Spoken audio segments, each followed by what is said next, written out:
বৃক্ষ বলে ডেকেছিল আমায় সে মায়াবী।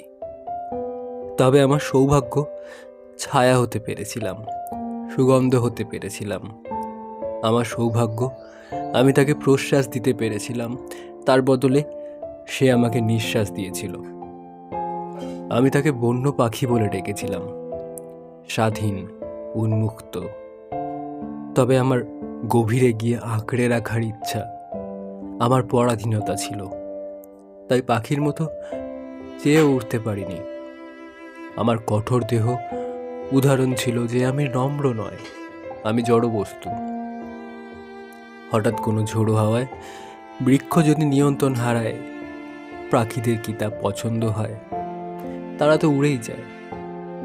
আর তাছাড়া পাখিরা উন্মুক্ত, পাখিরা স্বাধীন, তাদের তো ওড়ার জন্যই জন্ম হয়। আর বৃক্ষগুলো যাদের জন্ম হয় আঁকড়ে রাখার জন্য, যাদেরকে আমরা জড় পদার্থ মনে করি, তারা এক দৃষ্টে চেয়ে থাকে দিনের পর দিন, রাতের পর রাত, সময়ের পর সময়।